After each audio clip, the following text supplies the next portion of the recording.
प्यारे विद्यार्थियों, YouTube channel में आपका स्वागत है। आज हम पढ़ेंगे कॉमन सब्जेक्ट कंप्यूटर एप्लीकेशन 2 का 201 यूनिट 6.7 फंक्शंस के अंदर नेक्स्ट पार्ट है लॉजिकल, जिसको प्रैक्टिकल करके भी देखेंगे। मैं संजय पहुजा आपका स्वागत करता हूं। लॉजिकल फंक्शंस में सबसे जो इम्पोर्टेंट हैं वो लॉजिकल ऑपरेटर्स हैं। जो 4 लॉजिकल मेन ऑपरेटर यूज़ किए गए हैं वो है एंड का मतलब होता है कि अगर दो कंडीशन इस्तेमाल की जाती, दोनों कंडीशन जब ट्रू होंगी तो आंसर आएगा ट्रू, और अगर कोई भी एक कंडीशन फॉल्स होगी तो आंसर आएगा फॉल्स। जैसे यहाँ पर एक एग्जांपल लिखा हुआ है, equal to and A2 greater than equal to 10, B2 less than 5। इसका मतलब इस फार्मूले में है कि अगर ये वैल्यू ट्रू रिटर्न करेगा अगर सेल A2 ग्रेटर देन या इक्वल टू 10 है और वैल्यू जो है उसकी B2 की लेस देन 5 है, अदरवाइज फॉल्स रिटर्न करेगा। मीन्स एक भी कंडीशन फॉल्स होते हैं आंसर फॉल्स आएगा। दूसरा फंक्शन के अंदर ऑपरेटर है और जो रिटर्न ट्रू करता है अगर कोई भी एक आर्गूमेंट ट्रू होता है तो।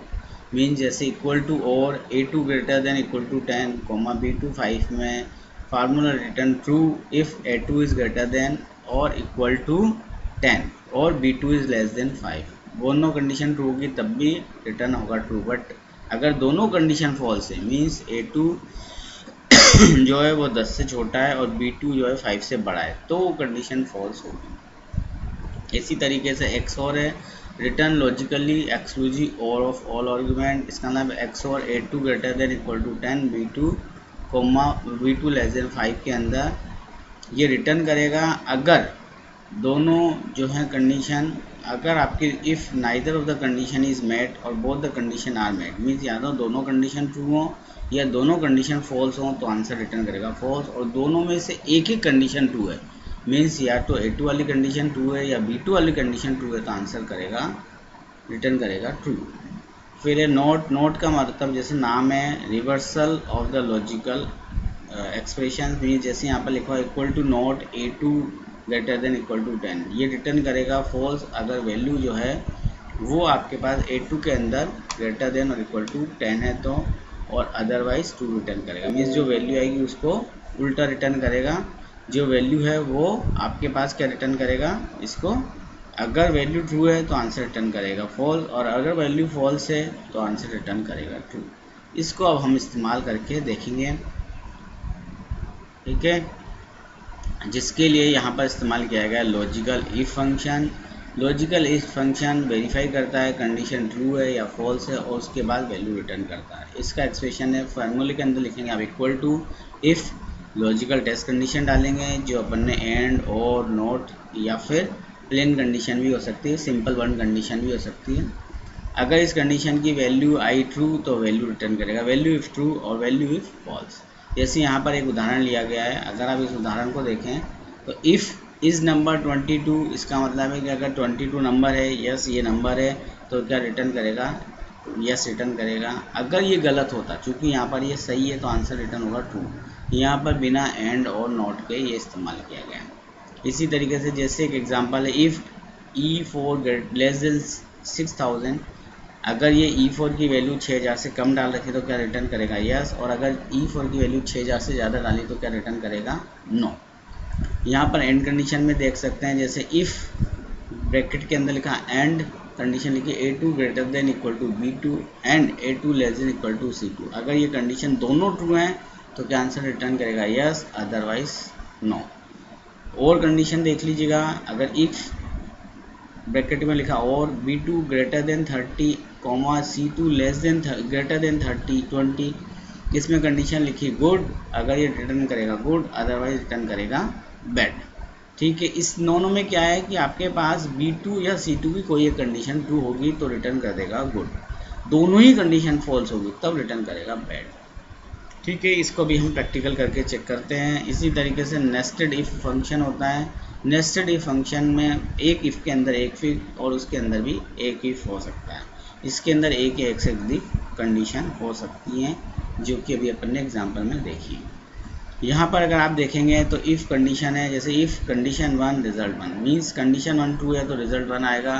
कंडीशन 1 फॉल्स है तो इफ़ पर जाएगा फिर कंडीशन 2 ट्रू है तो रिजल्ट 2 करेगा। अब इसका मतलब क्या है, कंडीशन 1 भी फॉल्स है, कंडीशन 2 भी फॉल्स है, तो कहाँ जाएगा, थर्ड पे जाएगा और यहाँ पर कंडीशन 3 चेक करेगा। अगर ये ट्रू है तो रिजल्ट 3 घोषित कर देगा, अदरवाइज 4। तो रिजल्ट 4 कब आएगा, जब कंडीशन 1, कंडीशन 2 और कंडीशन 3 फॉल्स होगी। इसको एक उदाहरण के साथ चेक करते हैं। एक फंक्शन नाम की फाइल जो अपन ने बनाई थी स्टैटिस्टिकल में, उसको ओपन करते हैं। यहाँ से यहाँ पर मैंने एक शीट में एग्जांपल लिखा हुआ, वही नेम ऑफ एम्प्लॉयज़ लिख दिया। मान लो उनके नेम ऑफ एम्प्लॉयज़ को मैं करेक्ट कर लेता हूँ, इसको नेम ऑफ, यहाँ पर यही नाम चेंज करके मैं लिख लेता हूँ नेम ऑफ स्टूडेंट, ठीक है। परसेंटेज मार्क्स लिखा हुआ है। अब यहाँ पर आपको क्या निकालना है, डिवीज़न निकालना है। डिवीज़न को ये पुराने एग्जाम्पल में गलत लिखा हुआ तो डिवीज़न लिख लेता हूँ, ठीक है। अब ये सही है। अब मुझे डिवीज़न निकालना है। डिवीज़न कैसे निकलेगा, डिवीज़न का सबसे फार्मूला होता है कि अगर 60 या 60 से अधिक मार्क्स है तो फर्स्ट डिवीज़न। तो यहाँ मैं क्या लिख सकता हूँ, if equal to, if condition लगाऊंगा, इफ़ कंडीशन में चाहूँ तो वहाँ से ले सकता हूँ। इफ़ ब्रैकेट लगाया, यहाँ पर ये क्या होना चाहिए, ये कंडीशन किस में है, ये सेल क्या आपके पास C3, तो C3 की वैल्यू 60 या 60 से अधिक होगी तो क्या लिखना है, फर्स्ट डिवीज़न। तो इक्वल टू, ग्रेटर देन, अगर ये 60 है तो क्या आना चाहिए यहाँ पर आपके पास फर्स्ट, ठीक है। ये फर्स्ट आ गया, यहाँ तक सही है फर्स्ट डिवीज़न। बट अगर ये फॉल्स है तो क्या आएगा, ये फॉल्स है तो कुछ भी आ सकता है, ठीक है। अब यहाँ पर क्या आएगा, अगर सेकंड कंडीशन में देखें जाए तो यहाँ क्या आएगा, इफ़ ब्रैकेट लिया, अगेन इसका फार्मूला क्या है, C4 लेस देन क्या आना चाहिए 60। अब यहाँ पर बीच में एंड लगेगा तो आपको एंड लगा, कभी ऐसी गलती हो जाए तो कोई बात नहीं, यहाँ पर आप क्या लिख लेंगे, एंड लिख लेंगे, क्योंकि यहाँ मुझे दो कंडीशन लेनी पड़ेगी। तो C4 ग्रेटर लेस देन 60, दूसरी कंडीशन आएगी लेस देन C4 क्या आना चाहिए, ग्रेटर देन इक्वल टू क्या होना चाहिए 48। तो क्या लिखूँगा मैं, अगर ये है मेरे पास तो मैं क्या लिख सकता हूँ अपने पास, आपके पास सेकंड लिख सकता हूँ। अच्छा, इसके एल्स में मीन्स अगर ये कंडीशन ट्रू नहीं हो तो मैं कुछ भी लिख सकता हूँ, जैसे मान लो लिख दिया नॉट फाइंड, नॉट फाइंड, कुछ भी लिख सकता हूँ क्योंकि मुझे पता ही नहीं लग रहा क्या डिवीज़न आया, ठीक है। तो चूंकि यहाँ पर 56 मार्क्स लिखा हुआ है इसलिए सारा, अगर मैं इसको चेंज कर दूँ, जैसे मान लो लिख दिया मैंने 66, तो ये क्या आंसर आएगा, नॉट फाउंड। क्यों आया, क्योंकि यहाँ पर अगर फार्मूला आप देखोगे तो 60 से कम और 48 या 48 से अधिक में ये सेकंड डिवीज़न देता है, बाकी में इसको मतलब नहीं है। अब आप ये सोच रहे होंगे कि मुझे तो फर्स्ट, सेकंड, थर्ड और फेल ही लिखना है और मैं एक ही फार्मूला लिखूं और सभी परसेंटेज में ये लागू हो जाए, ठीक है। तो इसके लिए आपको क्या इस्तेमाल करना पड़ेगा, फिर एंड या और से काम नहीं चलेगा, फिर आपको लिखना पड़ेगा नेस्टेड इफ़ कंडीशन। तो नेस्टेड इफ़ कंडीशन का अपन इसमें लिख लेते हैं फर्स्ट वाले में। तो फर्स्ट में फर्स्ट तक तो ठीक है ये, इसके बाद क्या होगा, अगर ये कंडीशन फेल हो जाए तो यहाँ पर आपको एक और इफ़ लिख दें, तो इसके अंदर इफ़ लिखेंगे तो इफ़ में वापस क्या लिखेंगे C3 की कंडीशन जो सेकंड वाली वो लिख दें। सेकंड वाली कंडीशन कब आएगी, 60 से कम तो आ ही जाएगा इसमें, क्योंकि 60 वाला फेल होगा तभी इसके अंदर आएगा। और सेकंड के लिए इसको क्या चाहिए, ग्रेटर देन इक्वल टू 48। तो अगर ये आता है तो क्या रिटर्न करे, ये अपने को सेकंड रिटर्न करे, ठीक है। और अगर सेकंड रिटर्न नहीं करता है तो आपके पास कंडीशन क्या आ जाएगी, इसमें अगर ये रिटर्न नहीं करता है तो आप क्या लगा सकते हो, एक और इफ़ लगा सकते हो। एक इफ़ लगाओगे तो क्या करोगे आप, इसके पास इसमें कोमा लगा लो, कोमा लगा के अगर सेकंड कंडीशन नहीं आती तो इफ़ क्या आ जाएगा वापस C3 greater than equal to क्या आ जाएगा, अब यहाँ पर 33 आता तो कंडीशन क्या आनी चाहिए अपने पास, थर्ड, THIRD। और इसके अलावा अगर कोई कंडीशन आती तो क्या लिखते हैं अपन, फेल कर दें।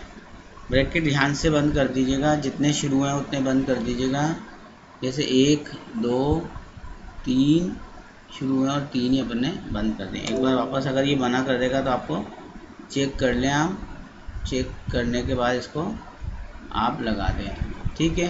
तो यहाँ पर इसको मैंने लगा दिया है। अब यहाँ पर डिवीज़न इसने इसको दे दिया है फर्स्ट, ठीक है। इसी को मैं क्या करूँगा, इसी डिवीज़न वाले को वापस से कॉपी कर देता हूँ। कॉपी के लिए मुझे क्या करना है, इसको फंक्शन के यहाँ से